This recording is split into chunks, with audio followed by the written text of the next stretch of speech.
Reporter story సినిమాలో ఉన్న system బయట సమాజంలో ఉండాలి. చాలా బాగా తీశాడు.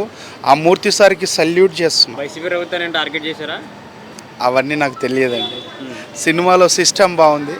అదే సిస్టమ్ బయట కూడా ఉంటే సమాజంలో చాలా బాగుంటుంది. ఎలక్షన్ ముందు రిలీజ్ చేశారు కదా, ఏమన్నా మైలేజ్ వస్తానా? ఒక ఓటర్గా ప్రతి ఒక్క ఓటర్ చూడాల్సిన సినిమా. చాలా బాగుంది సినిమా. సిస్టమ్ లాగా ఉండాలి. అది నా అభిప్రాయం ఒక ప్రేక్షకుడిగా. యూనిటీ 2 సినిమా మాత్రం చాలా డిఫరెంట్గా ఉన్నది. నారా రోహిత్ క్యారెక్టర్ ప్రకారం చూస్తే ఇలా కొత్తగా కనిపిస్తాడు. అంటే చాలా రోజుల తర్వాత మనం ఒక కొత్త రకంగా చూస్తాం, హీరోని ఒక డిఫరెంట్గా చూస్తాం. అంటే ఈ సినిమా చూస్తుంటే మనకు ఒక మళ్ళా అప్పుడు చూసిన మన బాలకృష్ణ ఒక జూనియర్ ఎన్టీఆర్ అలాంటి సినిమా చూసినట్టు అనిపిస్తుంది మనకి. ఆ సినిమా చూస్తుంటే మనకు చాలా చాలా సూపర్ అనిపిస్తుంది. అంటే పబ్లిక్కి ఏం కాకుండా ఇట్లా అంటే పబ్లిక్ లంచం కానీ ఇట్లా అవి లేకుండా అవినీతి లేకుండా సినిమా మొత్తం దాని మీద నడుస్తుంది. అవినీతి లేకుండా చూసుకోవాలని పోరాడతాడనమాట మన నారా రోహిత్. ఈ సినిమా చూసినా కూడా మనకి ఎక్కడ బోర్ అని కొట్టది. ఒకటి ఏంటంటే మన చాలా మంది ఉన్నారు. ఇలా అజయ్ ఉన్నాడు, విలన్ ఉదయ్ భవన్ ఉన్నది, చాలా మంది యాక్టర్స్ ఉన్నారు. ఇలా మంచి యాక్టర్స్ ఉన్నారు. కొత్త వాళ్ళైనా పాత వాళ్ళైనా కొత్త డిఫరెంట్గా చేసారు. ఈ సినిమా మాత్రం మంచి సినిమా అని చెప్పొచ్చు. సమ్మర్లో మంచి సినిమా, సూపర్ అన్న. సినిమా అయితే నాకు చాలా అంటే చాలా బాగా నచ్చింది అన్న. నిజంగా సినిమా అయితే వేరే లెవెల్ అనిపించింది. నారా రోహిత్ గారి పర్ఫార్మెన్స్ అయితే వేరే లెవెల్ అనిపించింది. నిజంగా తను జర్నలిస్ట్గా ఒక మంచిగా చూపించారనమాట. సో అంటే ఓటేసే ముందు ప్రతి ఒక్కరు చూడాల్సిన సినిమా అంటే ప్రతినిధి 2 అన్న. అంటే ఏ పార్టీకి సపోర్టింగ్గా ఏం లేదు సినిమాలో. సినిమా అనేది చాలా డిఫరెంట్గా ఉంది. అంటే మన అజయ్ ఘోష్ గారి క్యారెక్టర్ అవ్వచ్చు, పృథ్వీ గారి కామెడీ అవ్వచ్చు, ఇవంతా చాలా అంటే చాలా బాగా చూపించారు. నెక్స్ట్ ఇంద్రజ గారు ఉన్నారు సినిమాలో, ఒక మంచి క్యారెక్టర్ చేశారు. చాలా రోజుల తర్వాత ఒక మంచి క్యారెక్టర్ని చూసినాం, ఉదయ్ భాను అనమాట. సో తన రోల్ని చాలా అంటే చాలా బాగా చూపించారు. సో ఓవరాల్ చెప్పిందంటే మీరు అందరు పక్క సినిమా చూడండి అన్న. అంటే ఈ పార్టీ ఆ పార్టీకి అసలు ఓటు వేయాలా వద్దా, అసలు ఓటు ఎందుకు వేయాలి అని చెప్పి మీరు క్వశ్చన్ చేసుకొని అప్పుడు సినిమా చూడండి, మీకే తెలుస్తుంది. సో అలానే ఓటు కూడా మీరు వేస్తారనమాట. సో ఎక్కడ తగ్గేదిలే అని చెప్పి చూడండి. సినిమా అయితే చాలా మంచిగా అనిపించింది అన్న నాకైతే సినిమా.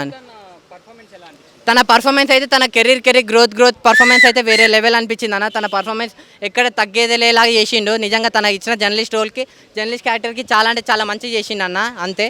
సో చెప్పేది అంటే మీరు అందరు పక్క ప్రతినిధి 2 సినిమా అనేది చూడండి అన్న, ఎవరు మిస్ కాకన్నా. అంతే. థ్యాంక్ యూ అన్న. ఇప్పుడే చూశాను ప్రతినిధి 2 సినిమా అయితే చాలా బాగుంది. ఓటు వచ్చిన ప్రతి ఒక్కరు చూడాల్సిన సినిమా అనమాట. ఏం వేస్తాంలో ఓటు, అక్కడికి వెళ్ళాలా, ఊర్లు వెళ్ళాలా, పల్లెటూరు వెళ్ళాలా అని అందరూ ఆలోచిస్తున్నారు. కానీ అలాంటి బద్దకస్తులందరికీ కూడా ఈ సినిమా అయితే ఒక మంచి మెసేజ్ అనమాట. అంత నీట్గా ఉంది. ఎక్కడ ఏ పార్టీకి కానీ ఏ నాయకుడికి కూడా సంబంధం లేకుండా ప్యూర్గా పొలిటికల్ డ్రామా.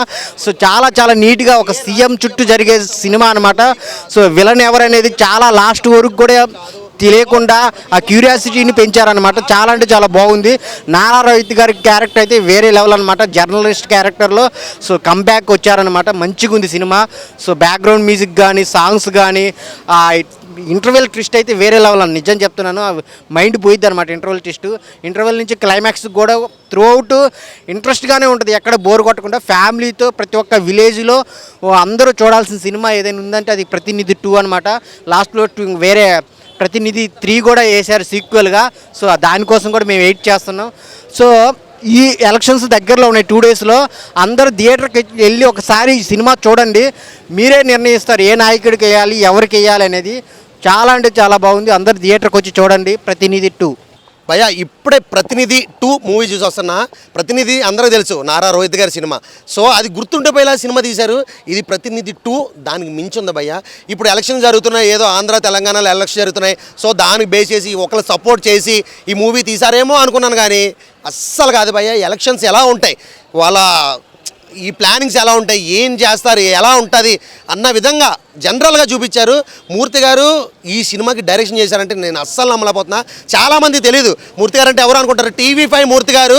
మీరు అవసరమైతే ఒక లోగోలో ఆయన ఫోటో వేయండి భయ్యా. నిజంగా ఆయన డైరెక్షన్లో ఈ సినిమా అంటే నేను అస్సలు ఎక్స్పెక్ట్ చేయలేకపోతున్నా. చాలా అంటే చాలా బాగుంది. అసలు డైలాగ్స్ కానీ ఓటర్ల కోసం ఒక డైలాగ్ చెప్పాడు నారా రోహిత్ గారితో. ఒక డైలాగ్ చెప్పించారు. ఓటు వేయడానికి వెళ్ళలేనప్పుడు నువ్వు చచ్చిపోవు, నువ్వు ఉండి వేస్ట్ అన్న డైలాగ్ మాత్రం నేను చెప్తే అంత బాగాలేదు. కానీ నారా రోహిత్ గారు చెప్తే మాత్రం డైలాగ్ వేరే లెవెల్లో ఉంది. ఇది ఏ రాజకీయ పార్టీకి సపోర్ట్గా తీసిన సినిమా కాదు. టోటల్లీ డిఫరెంట్ సినిమా ఇది. చాలా అంటే చాలా బాగుంది, అద్భుతంగా ఉంది. ప్రతి ఒక్కరు ఖచ్చితంగా వెళ్ళి సినిమా చూడదగ్గ సినిమా ప్రతినిధి 2. అండ్ ప్రతినిధి 3 కూడా రెడీగా ఉంది. ఆల్రెడీ హింట్ ఇచ్చారు. సో దానికోసం కూడా వెయిటింగ్ అన్నా మేము. చాలా బాగుంది.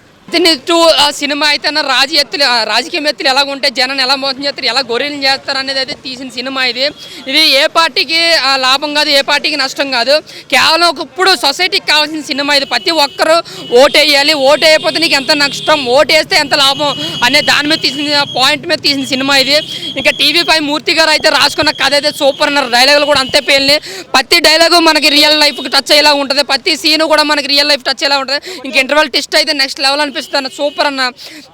ఇంకా దానికి తోడు సాగర్ గారు బ్యాక్గ్రౌండ్ అయితే మాత్రం నెక్స్ట్ లెవెల్ అనిపిస్తుంది. సాంగ్స్ కొంచెం యావరేజ్గా ఉన్నా బట్ బ్యాక్గ్రౌండ్లో మాత్రం పనితనం కష్టం కనిపిస్తుంది. సినిమా కథనం మూర్తి గారు ఎంతైతే కష్టపడారు దానిపై నెక్స్ట్ లెవెల్ తీసుకెళ్తానికి మన సాగర్ గారు కూడా అంతే కష్టపడారు.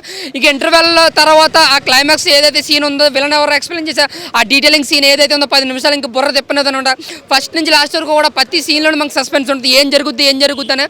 ఇంకా ఫస్ట్ హాఫ్ అంతా సొసైటీ కోసం మన ప్రజలు ఎలా ఉన్నారు, మనం కామన్ మ్యాన్ ఎలా ఉంటాడు, ఎలా ఉండాలని డైలాగులు ఉంటాయి. బట్ సెకండ్ హాఫ్ అంతా ఒక పొలిటికల్ వేలో పోతూ ఉంటుంది. సో ఓవరాల్గా ఒక పొలిటికల్ థ్రిల్లింగ్ డ్రామా అన్నమాట. ప్రతి ఒక్కరు ఈ సినిమాని చూడాలి. నువ్వు ఓటు వేసినా వేయకపోయినా ఈ సినిమాని చూస్తే ఖచ్చితంగా ఓటేస్తావు. ప్రతి ఒక్క సొసైటీకి కావాల్సిన ఒక మెడిసిన్ లాంటి సినిమా అన్న మూర్తి గారు అయితే ఏదైనా ఎవరికి చంద్రబాబు కావచ్చు, జగన్ కావచ్చు, మన ఎవరికి కూడా దేనికి ఏపీ ప్రభుత్వానికి సంబంధమే లేదు. కేవలం ఒక పొలిటికల్, ఒక సొసైటీ, ఒక పౌరుడు ఎలా ఉండాలో కామన్ మ్యాన్ తీసిన సినిమా, ఒక పౌరుడు ఎలా ఉండాలో తీసిన సినిమా. కానీ ఎవరికి యాంటూ ఎవరికి మేలు కాదు. సినిమా అయితే మాత్రం సినిమాని ఒక సీరియస్ వేలోనే తీసిన, ఎక్కడ సిల్లింగ్ లవ్ స్టోరీ కావచ్చు, ఒక సిల్లింగ్ కామెడీ సీన్స్ ఎక్కడా లేకుండా ఒక సీరియస్ వేలోనే పోయింది. అలాగే నారా రోహిత్ గారు కొంచెం బొద్దుగా కనిపించిన ఆయన యాక్టింగ్, ఫైట్స్ అయితే మాత్రం బాగా, ఫైట్స్ కూడా బాగున్నాయి సినిమాలో. సో ఓవరాల్గా ఒక block buster movie. First half మనకి ఏదైతే నచ్చుతుందో సొసైటీ కోసం, ఈ సినిమా కూడా సేమ్ అదే వేలో ఉంది. అలాగే పార్ట్ 3 ఉంది. పార్ట్ 3 కోసం చాలా వెయిట్ చేస్తున్నాను. బట్ ఎటువంటి పార్టీ అయినా దీన్ని యాంటూ చేయడానికి చేయకండి. ప్రతి పౌరుడు కోసం సినిమా, ప్రతి పౌరుడు ఈ సినిమాని చూడాలి. ది బ్లాక్ బస్టర్ మూవీ అన్న. Thank you. ప్రతినిధి 2 చూసి వచ్చాయండి. ఇది ప్రతినిధి 1 ప్రతినిధికి సీక్వెల్గా లేదు, కానీ ప్రతినిధి 2 మాత్రం ఒక just only for political drama ఇష్టపడే వాళ్ళకి మాత్రమే అనిపించింది.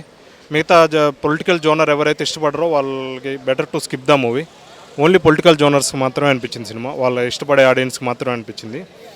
సినిమా అనేది ట్విస్ట్ బాగుందండి. ఇంటర్వెల్లో బాగుంది ట్విస్ట్తో పాటు బీజిఎం అరుపులు ఉంది. బీజిఎం మాత్రం దాన్ని హైలైట్గా చెప్పొచ్చు, బీజిఎం మ్యూజిక్. ఇంకా జర్నలిస్ట్గా మూర్తి గారు డైరెక్టర్ ఎలా అయితే సక్సెస్ అయ్యాడో, ఒక న్యూట్రల్గా ఒక పార్టీకి అనుకూలంగా లేకుండా ఎలా అయితే తన జర్నలిజంని ముగించాడో, అట్లానే సేమ్ డైరెక్టర్గా కూడా అట్లానే ఒక న్యూట్రల్గానే వ్యవహరించాడు. ఒక పార్టీకి అనుకూలంగా తొత్తుగా అయితే వ్యవహరించలేదు. సేమ్ అక్కడ జర్నలిస్ట్, ఇక్కడ డైరెక్టర్, అంతే తేడా. న్యూట్రల్ మాత్రం అదే ఫాలో అయిపోయాడు. ఒక న్యూట్రల్ తటస్థంగానే ఉన్నాడు, ఒక పార్టీకి అనుకూలంగా మాత్రం లేదు. కాకపోతే లాస్ట్లో వచ్చిన కొన్ని డైలాగ్స్ మాత్రం ఒక యాంటీ జగన్ లాగా అనిపించింది. కొన్ని లాస్ట్లో వచ్చిన క్లైమాక్స్లో మనం అందించాల్సిన సంక్షేమ పథకాలన్నీ కుక్క బిస్కెట్ల రూపంలో బిస్కెట్లు ఇచ్చేసాము, ఇంకా మనకి ఇక శవం ఒకటే కావాలి అన్న ఫార్మేట్లో హీరో డైలాగులు ఉంటాయి. దాన్ని ఒక్కటి జగన్ని గుర్తు చేసే విధంగా ఉంది తప్పితే మిగతా సినిమా అంతా ఒక న్యూట్రల్గానే ఉంది సినిమా. దీనికి సీక్వెల్ కూడా ఉందన్నారు, పార్ట్ 3. దీనిలో ట్విస్ట్లు రివీల్ అవ్వాలంటే మనం ఖచ్చితంగా పార్ట్ 3 చూసి తీరాల్సిందేను. ఇది పార్ట్ 2కి పార్ట్ 3కి మాత్రం లింక్ అనేది ఉందండి చాలా. పార్ట్ 1తో ఏమి సంబంధం లేదు, ఇది అట్ట అనిపించలేదు. సెటిల్ పెర్ఫార్మెన్స్ అండి, తన జర్నలిస్ట్గా తన సెటిల్ పెర్ఫార్మెన్స్ బాగుంది. ఇప్పుడు దేశానికి రైతు ఎలా ముఖ్యమో, సైనికుడు ఎలా ముఖ్యమో, జర్నలిస్ట్ కూడా అలా అంతే ముఖ్యమో. ఒక జర్నలిస్టు గొంతుకు అనేది లేకపోతే నిజంగా అబద్ధాలు నిజాలుగా ధృవీకరించబడతాయని, చరిత్రలో అబద్ధాలే మిగిలిపోతాయి నిజాలుగా. ఓ జర్నలిస్ట్ ప్రశ్నించకపోతే ఎటువంటి నష్టం జరిగిద్దో సొసైటీకి. మూర్తి గారు తన ప్రొఫెషన్ కాబట్టి అలా చూపించాడా, లేకపోతే ఒక డైరెక్టర్గా ఇక్కడికి వచ్చి చూపించాడా అర్థం కాలేదు. ఈ 3 డికేట్స్ నుంచి తను ఒక జర్నలిస్ట్గా ఉంటున్నాడు కాబట్టి ఆ వేలోనే చూపించాడు. సొసైటీలో జర్నలిస్ట్ పాత్ర అనేది చాలా ముఖ్యం, తను ప్రశ్నించడం చాలా ముఖ్యం. కాబట్టి ఒక రైతుతో, ఒక సైనికుడితో పోల్చడం బాగుంది. జర్నలిస్ట్ గొప్పతనాన్ని ఆవిష్కరించేలానే ఉంది సినిమా.